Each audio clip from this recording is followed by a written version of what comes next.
பார்வை ஒரு சிறிய இடைவெளிக்கு பிறகு தொடர்கிறது. இன்று இந்த நிகழ்ச்சியில் நம்முடன் இயக்குனர் சீமான் அவர்கள் பேசிக் கொண்டிருக்கிறார். பாஞ்சாலங்குறிச்சி கூட கமர்ஷியலி பெரிய ஹிட்னு சொல்லுவீங்களா? அது இப்போ சில நகர்ப்புறத்தில் அந்த மொழி புரியல, ரொம்ப வட்டார வழக்காக இருந்தனால மற்ற பகுதியில் பெரிய வெற்றி படாது. அது ஆக்சுவலாக அந்த படத்தில் அந்த கதையோடு சேர்ந்தால் அந்த படத்துக்கு மியூசிக் யார்? தேவா. அதாவது தேவாவுடைய இசை ராஜாவுடைய இசை வேறு, தேவாவுடைய இசை வேறு. தேவா பெரும்பாலும் நகர்ப்புறம், இந்த கானா பாட்டு இதில் இருந்த பாஞ்சாலங்குறிச்சியில தான் அவர்கிட்டேருந்து ஒரு மண் வாசனை பாடல்களை கொண்டு. அந்த படத்தில் உங்களுக்கு பிடிச்ச பாட்டுங்க? அந்த படத்தில் எனக்கு பிடிச்ச நல்ல பாடல்கள் இருந்தது. ஆமாம், உதட்டோர சிவப்பு,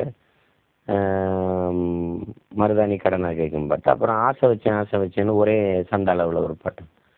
இது எல்லா பாட்டும் நல்லா இருக்கு. இது ரெண்டும் எனக்கு ரொம்ப பிடிச்சது. அதாவது ஒரு படத்தினுடைய பாட்டு வெற்றி அடையணும்னா டைரக்டருக்கு மியூசிக் சென்ஸ் ரொம்ப அவசியம். அந்த மியூசிக் டைரக்டர்கிட்டருந்து என்ன எக்ஸ்ட்ராக்ட் பண்ணுறாங்க. இப்போ ஸ்ரீதர் பற்றி சொல்லுவாங்க, நெஞ்சம் மறப்பதில்லை சாங்கை அவர் ஓகே பண்ணுறதுக்கு 6 மாதம் ஆச்சான். அதான் முத்தான முத்தால பாட்டு சாரதா ஸ்டுடியோலேருந்து ஏவிஎம் ஸ்டுடியோ போகிறதுக்குள்ளே எம்எஸ்சி கம்போஸ் பண்ணி கண்ணதாசன் எழுதினார் அப்படிம்பாங்க. உங்களுடைய மியூசிக் சென்ஸை பற்றி கேள்விப்பட்டிருக்கோம். நீங்கள் நல்லா பாடுவீங்களா? பாடுவது நம்ம எப்படி குட்டாம்போக்கில் பாடுவோம்னு சொல்லுவோம்ல.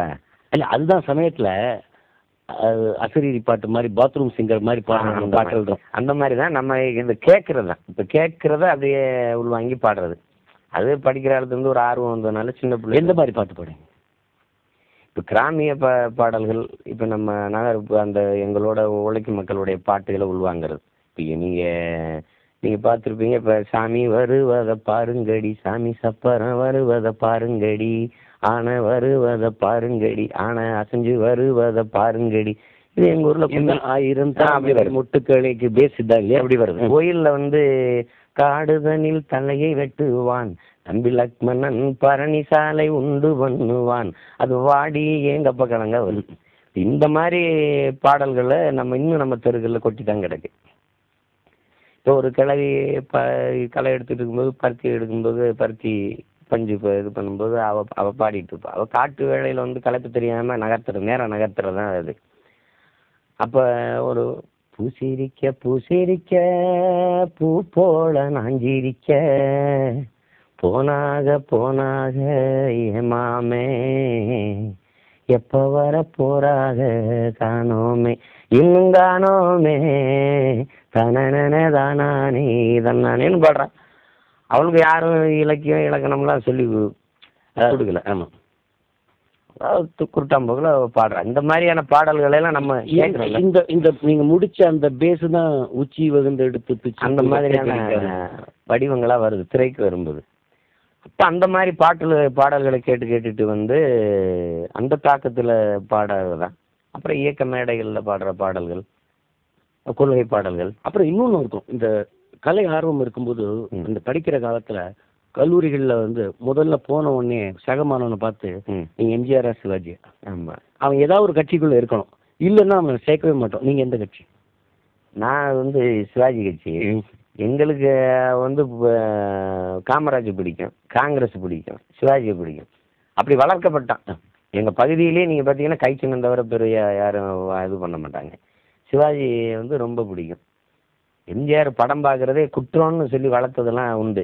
அது எவ்வளோ பெரிய குற்றம்னு எனக்கு வளர்ந்த பிறகு தெரியுது. அதுக்காக நான் ரொம்ப வேதனைப்படுவேன். ஏன்னா இவ்வளோ பெரிய ஒரு ஆளை நம்ம நமக்கு பயிற்றுவித்தது தப்பாக இருந்திருக்குது. அதுக்காக நான் ரொம்ப இப்போ வருத்தப்படுறேன். இல்லை, உங்களுடைய இயக்க மேடை பாடல்கள்னு சொல்கிறீங்களா, அது என்ன மாதிரி பாடல்? அதில் ஒரு பாட்டை தான் இப்போ நான் அந்த மாயாண்டி குடும்பத்தாருக்கு நானே எழுதி பாடியிருக்கிறேன். அதில் ஒரு பாட்டு. இப்போ பொதுவாக இப்போ என் மொழி குறித்து இது இருக்குது. திரைப்பட மெட்டுகள்லேயே கூட நாங்கள் மாற்றி அந்த 4 வரி 5 வரி நீண்ட பாட்டாக பாட முடியாது, பேருரை நிகழ்த்தும் போது. அப்போ அந்த மாதிரி இடங்களில் துண்டா ஒரு கலைக்கு தெரியாமல் 3 மணி நேரம்லாம் நம்ம பேசுகிறோம். ஒரு நாகப்பட்டினம் கலை இரவில் 5 மணி நேரம்லாம் பேசியிருக்கேன். இன்னும் 1 மணி நேரம் பேசினீங்க. நீங்கள் ஃபிடல் அளவுக்கு அவர் 6 மணி நேரம் பேசியிருக்காரு. நீங்கள் ஏன்னா விடிஞ்சிருச்சு, அதனால் விட்டு இறங்கி வந்துட்டோம். இப்போ உதாரணமாக மொழி குறித்து இப்படி எல்லாருமே நம்ம நம்ம தமிழோடு பிறம் ஆங்கிலத்தை கலந்து பேசுகிறோம்.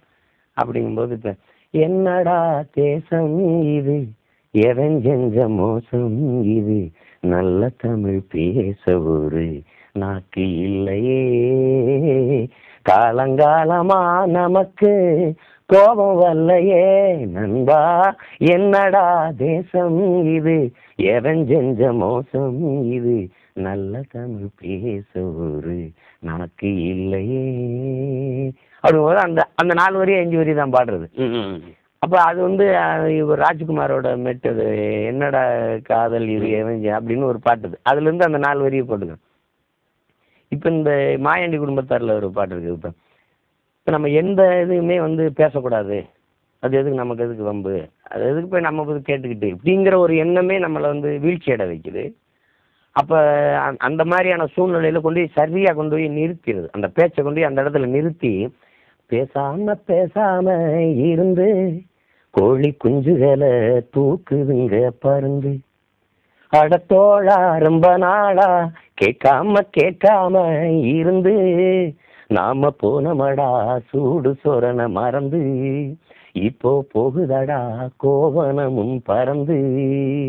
அந்த மாதிரி பாடல்களை பாடும்போது அவனுக்கு உணர்வு அழுத்தமாக தைக்கும். இல்லை, இப்போ இன்னொரு இன்றைய காலகட்டத்தில் படத்தை பார்த்தீங்கன்னா இசை வந்து ஒரு காலகட்டத்தில், அதாவது வரிகளும் இசையும் சேர்ந்து இருந்த காலங்கள் உண்டு. இப்போ பார்த்தீங்கன்னா, இப்போ நீங்கள் நல்ல இந்த பாட்டை நீங்கள் வார்த்தையோடு கேட்கும்போது உணர்ச்சி வரும். ஆனால் இப்போ சமீபத்த படங்களில் மியூசிக் வந்து அந்த வார்த்தையை போட்டு சாகடிக்குது. இதுக்கு என்ன காரணம்?